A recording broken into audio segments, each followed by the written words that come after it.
जय हिंद प्रियजनों, DK express channel में आपका स्वागत है। मैं हूं आपका चहीती डीके जी। आज मैं पहली बार आई हुई आरजेडी कार्यालय में। ये मेरे पास पासवान मैम है जो देख ही रहे हैं कितनी हंसमुख है। आइए, कितनी अच्छी हैं, शालीनता से व्यवहार करती हैं। इनके बारे में कहा जाए तो बहुत रूबरू होते हैं। अलग मैटर पे सब लोग तो आते हैं तो अपना अपना बीजेपी या आरजेडी सब घर से करते रहते हैं। मैम आपका बहुत धन्यवाद आपका। बहुत अच्छी हैं आप। भगवान से कहते हैं कि आप आगे तक और आगे तक बढ़े। धन्यवाद। हाँ, मैम बोल रहे थे कि आपके इष्ट देव कौन है?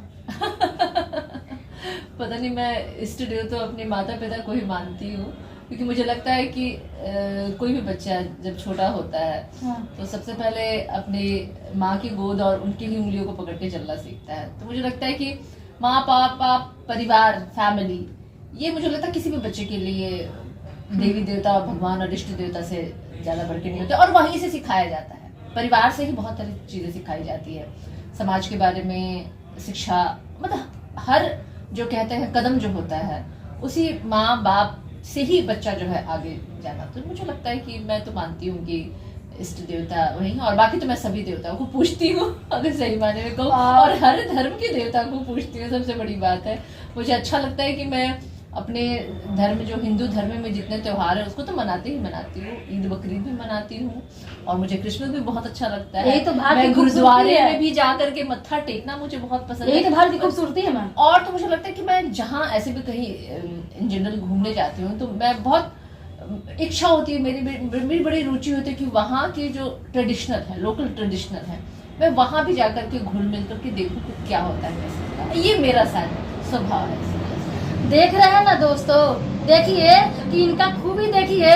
जो तेज प्रताप जी हैं, तेजस्वी जी हैं, इनका खूबी देखिए कि एक मतलब कि महिला को वहू में SC/ST समाज से जुड़ी हुई है और उनको मतलब कि प्रवक्ता बना देना। तो आप कैसे बीजेपी हमला परिवार करती है कि जाति जनगणना कर करके क्या खराब करती है?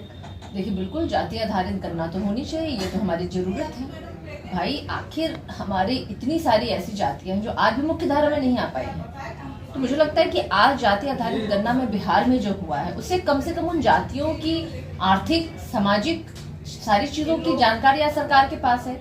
अब सरकार जब नीतिकारी योजनाएं बनाएंगी, सरकारी योजनाओं का लाभ उन तक कैसे पहुंचे, सरकार के पास जब तक एक एक्यूरेट डेटा नहीं होगा तो बहुत मुश्किल है करना। भारतीय जनता पार्टी तो सिर्फ वोट के लिए लोगों का इस्तेमाल करती है।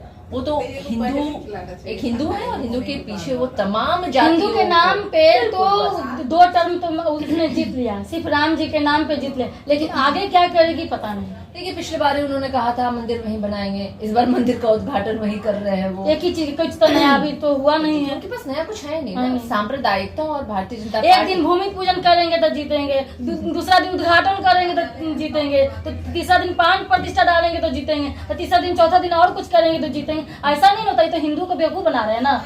इसलिए तो मैं कह रही हूँ आज के हमारा मुगल शासन काल में भी हमारा हिंदू और हमारा सनातन खतरे में नहीं था। अंग्रेजों की गुलामी के वक्त भी भारत में हिंदुत्व और हमारा सनातन खतरे में नहीं था। आज आजादी की 76वीं सालगिरह हम मना रहे हैं, तभी हमारा हिंदुत्व खतरे में है। नहीं, हिंदू हमारा खतरे में नहीं है, हमारा सनातन धर्म खतरे में नहीं है। भारतीय जनता पार्टी के सो कॉल्ड हिंदू और सो कॉल्ड उनके सनातनी लोग सिर्फ खतरे में। हमारा हिंदुत्व, हमारा सनातन धर्म जो है, एक सनातन क्या है, अनंत है, शाश्वत है, वो एक जीवन शैली है। और सनातन हमें क्या सिखाता है? सबसे भाईचारा, प्यार, सबका सम्मान करना। और भारतीय जनता पार्टी की क्या सोच है? धर्म के नाम पे आप झंडे पकड़ा दो, उनसे शिक्षा छीन लो, धर्म के नाम पे आप एक दूसरे से लड़वा दो, नफरत फैला दो। ये कहीं से हमारा हिंदुत्व, हमारा सनातन नहीं सिखाता है। तो सनातन और हिंदुत्व भारतीय जनता पार्टी के कहीं भी आसपास नहीं है। भारतीय जनता पार्टी की राजनीति करने का एक जो कहते हैं ना RSS और वो जो नागपुर या विचारधारा के तहत गोडसे को मारने वाले, माफी वीर सावरकर को मारने वाले लोग क्या सिखाएंगे? अरे हमारा देश संविधान से चलता है, हमारे देश में लोकतंत्र जिंदा है। तो हमारे देश संविधान से चलता है मैम, सरिया से तो नहीं चलता है, सरिया कानून से तो नहीं चलता है, या वक्फ बोर्ड से तो नहीं चलती है। देखिए, हमारा देश निश्चित रूप से संविधान से चलता है, और संविधान में भी मुस्लिम्स के अलग नियम है, उनके लॉ है।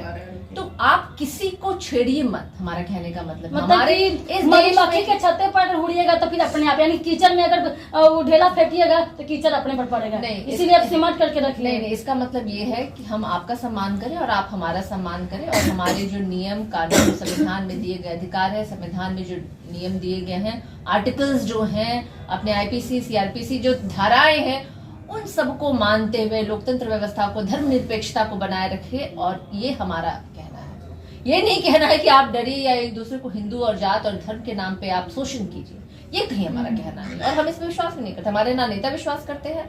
हमारे लालू प्रसाद यादव जी ने सामाजिक न्याय की लड़ाई लड़ी, हमारे नेता तेजस्वी यादव जी आर्थिक न्याय की लड़ाई लड़ रहे हैं, जो जरूरत है आज के डेट में। आज के डेट में सिर्फ कुछ लोग हैं, चंद लोगों के हाथों में सारे देश की संपत्ति है, बाकी लोग गरीब हैं। क्यों?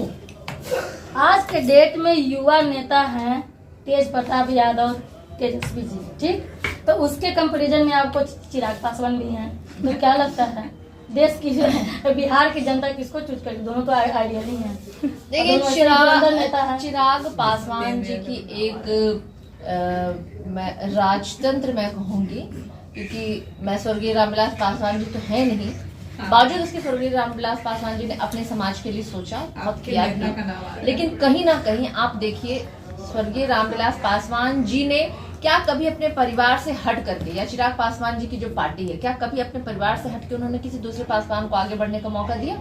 लालू प्रसाद यादव जी सर्वमान्य नेता हैं, यादव समाज से आते हैं। क्या यादव समाज में और नेता नहीं है? बहुत सारे नेता हैं, रामकृपाल यादव हैं, नित्यानंद राय हैं, और भी कई यादव समाज के नेता हैं। तो यहाँ पे वो छूट जो दी गई थी वो वहां पे नहीं है। चिराग पासवान जी अपने ही लोगों को छलने का काम कर रहे हैं। चिराग पासवान जी ने कभी संविधान पे, कभी आरक्षण पे बात की, कभी बात की? अरे वो तो हनुमान है, उन्होंने मोदी जी को राम बना दिया, खुद को उनका हनुमान बना दिया। और रामविलास पासवान जी की और अम्बेडकर जी की, बाबा साहेब भीमराव अम्बेडकर की जी फोटो और मूर्ति सड़कों पे फेंकवा दिया उन्होंने। वो सत्ता की राजनीति, लोभ और स्वार्थ की राजनीति करते हैं, उनको अपने समाज से कोई लेना देना। क्योंकि आप तो चिराग पासवान जी को अच्छे तरीके से जानते ही होंगे, क्योंकि आप ही का कास्ट से बिलोंग करते हैं। नहीं, मैं बिल्कुल नहीं जानती हूँ इसलिए मैं नहीं जानती हूँ उनको, क्योंकि मुझे नहीं लगता कि कोई ऐसा जानने लायक उन्होंने काम किया है जो उनके पिताजी ने कहीं ना कहीं किया। उस लेगेसी को वो आगे नहीं लेके जा सके। जिस पार्टी को उनके पिताजी ने हुनर पसीने से सींचा था, उस पार्टी को ही जब उन्होंने 2 टुकड़े में बांट दिया, निस्ता नाबूद कर दिया, और आज उनके चाचा कहीं हैं, उनके भाई कहीं हैं, आज वो खुद कहीं हैं, उनकी पार्टी कहाँ है, उनके पिताजी की विचारधारा कहाँ है? तो मैम 2025 में क्या लगता है कि अब तेजस्वी जी बनेंगे सीएम? 2024 की बात, 2023 है ना, 2025 के बारे में बोल रही हूँ। 2023 की बात कीजिए ना, अच्छा। अभी भी है समय। क्या लगता है मैम कि आनंद मोहन जी के पास जाने के बाद क्या लगता है कि कुछ वोट बटोर पाएंगे? 25 की तैयारी कर रहे हैं क्या? देखिए, नीतीश कुमार जी हमारे अभिभावक हैं और हमारे चचा हैं हमारे तो हमारे प्रदेश के मुख्यमंत्री हैं और हमारे महागठबंधन के वो हैं, आदरणीय गार्जियन है वो, और उनके संरक्षण में, उनके स्नेह के साथ हमारे डिप्टी सीएम तेजस्वी यादव जी उनके साथ बिहार के विकास को तेज दिशा दे रहे हैं और लगातार लोगों को नौकरियां दे रहे हैं। तो मुझे लगता है कि आने वाले समय में इस जो बिहार की जनता का प्यार तो खैर तेजस्वी यादव को मिला ही, आपने देखा किस तरीके से एक चेहरे पे उनको वोट मिला है, तो निश्चित रूप से बिहार की जनता तो चाहती है तेजस्वी यादव जी को सीएम बनाना, और नीतीश जी भी चाहते हैं।